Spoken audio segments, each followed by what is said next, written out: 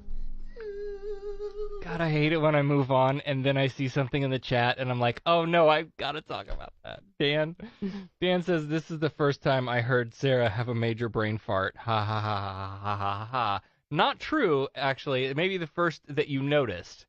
Because while I was editing last week's show, and I did not realize I did this, we were talking about something. I don't know if you even realized this. We were talking about something, and I turned away to look something up. And you said, oh, Victoria says this, and this, and then you responded to it. And then I zoned back in and was like, well, Victoria says this, Yeah. That's a great comment. And then I proceeded to say the same shit you did. I noticed, and I was just like... I didn't notice till I started editing. I was like, whatever, bitch. Whatever. I figured I'd end up on the cutting room floor, is what I figured. Nope. All right. Nope, I did. So and I don't see that anywhere in here. If you watch... What? Oh, if you watch the video of last week's episode... I'm missing comments, people. It's all there if you watch the video. But if you listen to the audio, I made it sound like we're not terrible at this. Oh. See, I missed the your mom comment, the hair, my Facebook chat is... The Florida Man, brought to you by our top patrons. Part-time patron Russell, Mandy Imus, a short skirt and a long jacket. I don't know what that reference is. This must be like the LGBTQ chips joke that I didn't get. Yeah, what the fuck was that? I'm waiting on Dan to tell me. Dan said he didn't know. And he would know. He's the official researcher. Look it up on your Bing. Anyway, that's John, of course. Yes, of course. And all hail Gizmo. All hail Gizmo. What the hell? Jesus, Dan. Oh, Dan. The first story tonight. Last month, a couple was spotted running across I-95 in Flagler County, trying to round up a dog. Oh. The woman was completely naked. Oh. Richard Griffin of Titusville was driving northbound on I-95 with his wife and naturally had to slow down and grab his phone to take some video. Griffin told Bay News 9, quote, "Not one bit of nothing. She had nothing on her whatsoever. Man, I could not believe my eyes. That's why I took a video, just so I could say to myself, this really happened." End quote. Bullshit! You saw a naked woman running on the road, and Griffin says the pair then ran back across the 3 southbound lanes and safely made it back into the car with their dog. Why the woman was naked, other than being in Florida, is a mystery. The next story. Julius Irving, 32, of Gainesville, got into a fight with a coworker at a Krispy Kreme store over how to make donuts, according to the Gainesville Sun. Investigators said the coworker later called her boyfriend to pick her up from work. Boyfriend arrives and confronts Irving about the argument. Irving tries to throw a punch. A short fight ensued, and as the boyfriend tried to walk away, Irving grabbed a 4-inch pocket knife and stabbed the boyfriend 4 times, according to police. The boyfriend was taken to a hospital with stab wounds in his chest, back, and left thigh. Irving still had the knife with him when officers arrested him. According to jail records, he was charged with attempted murder. All over an argument about how to make the donuts. Like, wow. Mm-hmm. Okay. And finally, I think this is the last story. Yep. Finally, 2 men from Rogers, Arkansas, 50-year-old Charles Eugene Ferris and 36-year-old Christopher Hicks, were both arrested Sunday in connection with aggravated assault. A Benton County Sheriff's deputy took the initial report from Ferris at the hospital, which went something like this. "I was hired to protect an asset for $200. Followed the asset into the woods at Hobbs State Park around 10 p.m., and met another man in the woods." It's a great start to a porn, maybe. Yes. The man approached the asset when a gunfight broke out. Ferris said he was struck 6 times but managed to return fire before driving off with the asset. The asset dropped him off at his vehicle. He dumped his weapons and drove himself to the hospital. But of course it turns out that's all bullshit. I know. How could you tell? It sounds like a quest on Grand Theft Auto 5 or Right? whatever. So it turns out Ferris's wife showed up to the hospital first and told investigators the real story, which goes a little something like this. Ferris and Hicks were drinking on the back porch of their home and trying on a bulletproof vest. Wearing the vest, Ferris asked Hicks to shoot him with a .22 caliber semi-automatic rifle, and you people wonder why we want to take your fucking guns away. The vest stopped the bullet, but it sure hurt, and that pissed Ferris off, so he unloaded the clip into Hicks' back. Hicks only suffered bruising from the gunshots. The two men are free on $5,000 bonds with a no-contact order and could face up to 6 years in prison and a maximum fine of $10,000. Ferris later recanted his initial story to deputies about protecting an asset because he didn't want to get Hicks in trouble. Rachel says, oh my God, quit saying asset. Asset. Okay, your choices tonight. Oh, God, that's so good. Naked on the interstate. Time to make the donuts. Also, Krispy Kreme is overrated. Fight me. Yeah. Or, there's no asset, but there are a couple of asses. Oh, my God. It's gotta be the asset. It has to be the asset. I don't know how you could choose anything else. That's such a good one. Dan says, Rogers, Arkansas is the hometown of Walmart corporate Oh, HQ. well, there you go. Everything you need to know right there. Yep. I thought it was like Bentonville, Arkansas or something. It's Rogers? Interesting. Oh, that's funny. All right, well, I think Asset's winning. Yeah. Looks like it in the, yep. Asset holes. Oh, God. All right, one last time to ask you to support the Atheist Community of Polk County team at our local Relay for Life on April 12th. We have about 5 days left to reach our team goal of $1,000. That's an easy target. Mm-hmm. We're about halfway there, and we have 5 days left. I feel like I'm going to have to, do Relay for Life, actually walk. Yeah? I went roller skating today. Yeah. With your on adamantium my knee. adamantium knee. Yeah. And I was surprised at how quickly I adjusted and was like, all right, let's go. Because I was really afraid I was going to regret it. But now I'm like, maybe I should just go and do. Yeah, you should. Well, and here's the thing. I hang out with the kids, but I don't know. Here's the thing. Do one lap. The more the merrier. Right. Because what you're supposed to do, if you've never done Relay for Life, you're supposed to relay. What you're supposed to do is there's supposed to be at least one person from your team walking the course at all times. Right. So you take turns. You just tag in and out. Right.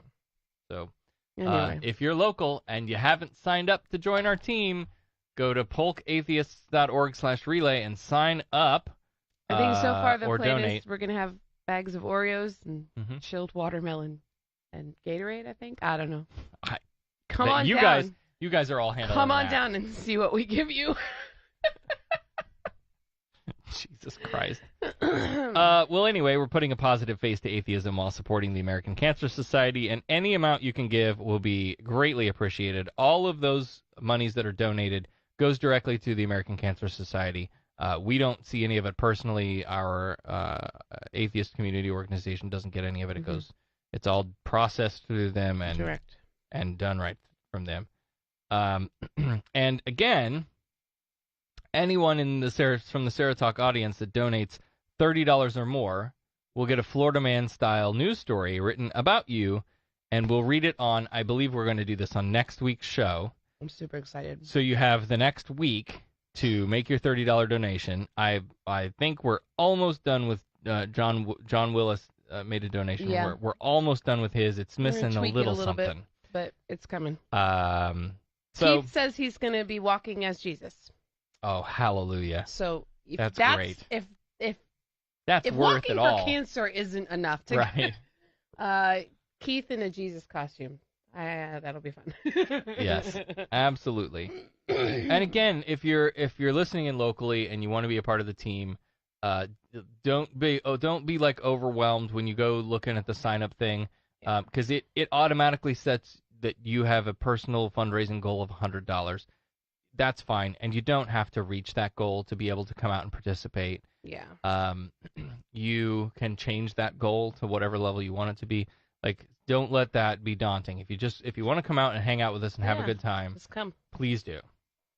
Yeah, I think our biggest goal here is just exposure and getting out there and doing something good and fun. Yeah, absolutely. So for either of those things, to join the team or make a donation, it's polkatheists.org/relay, POLK atheists.org/relay. All right, that's going to do it for the show this week. As always, we want to thank you all for listening. We want to thank our patrons for patroning. Thanks to the Mormons. Thanks to Christians armed to the teeth. And we'll see you again Saturday at 8 p.m. Eastern on the Facebook Live. You've been listening to SarahTalk. SarahTalk is made possible by listener support. Visit patreon.com/SarahTalk to become a patron and help keep this program going. Contact Sarah and Company by email at producer@sarahtalk.com or call 224-40-SARAH. That's 224-407-2724. And follow us on social media, facebook.com/SarahTalkRadio and on Twitter @SarahTalkRadio. The opinions and information provided on this show are intended for entertainment purposes only. All opinions are solely that of the hosts and their guests. We make no representations as to accuracy, completeness, timeliness, or validity of any information and will not be liable for any errors or damages. SarahTalk is a production of Sarah Austin Media.